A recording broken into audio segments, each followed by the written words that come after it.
Once you change one thing, your mindset, you can attack everything. Your brain is the most powerful weapon in the world.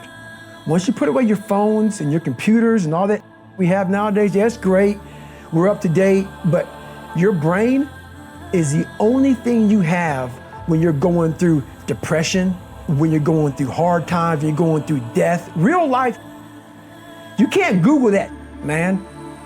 You're alone.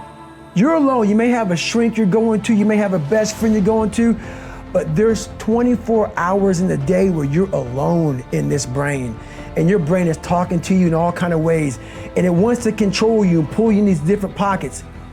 If you can't control your own brain and your brain controls you, you got to tell your brain where you want to go and how you want to go and how you want to get there. You got to control it. If not, it's over. What if? It's the what if I can pull off a miracle. What if I can become someone that no one thinks I can be? Body's broken, mind's broken, spirit's broken. I start to say, what if I can pull this off? You have to envision something that is more powerful than you. Something has to get you out of bed, and you have to create it. Nothing is permanent. And a lot of times you have to learn to perform without motivation. You have to learn to perform without purpose. You have to learn to perform a lot of different things. And that's what people think. They think I need to have this motivation to work out, to study, to be better. So if they don't have it, they just don't do it. And that's where you fail. You have to learn to train your mind well beyond motivation. If you have motivation, that's great. That's some kindling to the fire. All it takes is a little bit of spark, you can burn the whole forest up. But motivation, you have to learn to exist without it. You have to learn to be, you have to be your best self when you're least motivated. And that's the tricky part about all that. Motivation is just a word. You have to have these different things in your mind on where you want to go and know that motivation is not going to get me there. Because I'm not going to always be motivated. When you find your true passion in life, and my passion for me was like, I want to be someone that I'm proud of. That I want to look at myself in the mirror because I was so disappointed. That accountability mirror I talk about, I was so disappointed in what I saw every fucking day. I wanted everybody to love David Goggins. And a lot of people did. I didn't love myself. A lot of us want to find peace first. So people say, man, you always talk about this suffering and pain. I'm at peace right now because I went through that. You don't find peace first.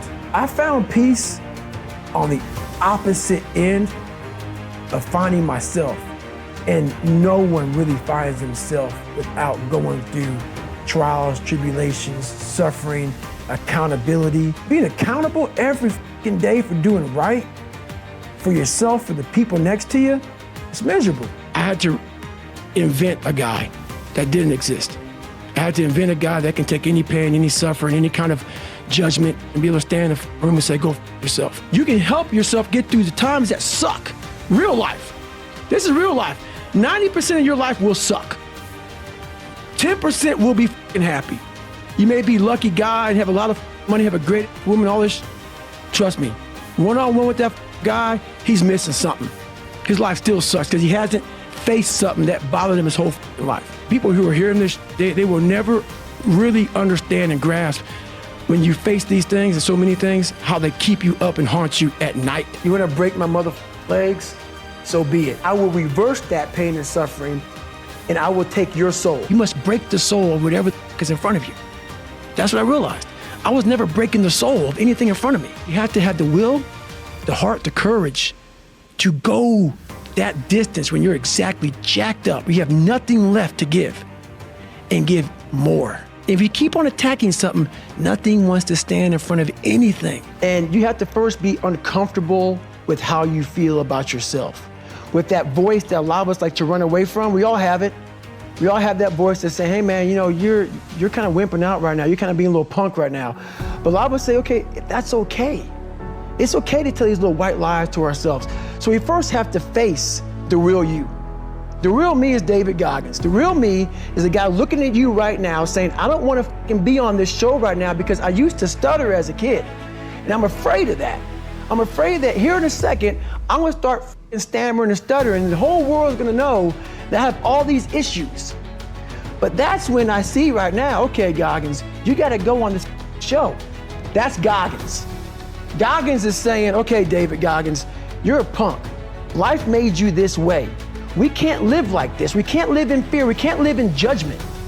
We can't be afraid of what the people right now are looking at me saying about me. We cannot be afraid of that. No one's gonna come to help me. It's me against me, period. This is a race that you run completely alone. You can build that total accountability in oneself, and it's not about being selfish. I'm trying to create a better me, so hopefully people who are hearing this are taking it the right way, can say, I can run a mile. I want you to see how far you can go. And I started finding things that was comfortable. And the more things I found comfortable, the more uncomfortable my mind was. You start putting yourself in situations that suck, you'll find yourself. Every day you have to do this. Because why? When you stop doing it, you don't just maintain it. If you stop shooting a gun, you're not gonna be a great shot when you pick a gun up a year from now. That's the person who's gained knowledge. You gain knowledge through suffering. And on the other end of suffering is a world that very few have ever seen. It's a beautiful world, because that's where you find yourself. But if you ever see me looking like, triple down on your weaknesses. Yeah. Find out something about yourself.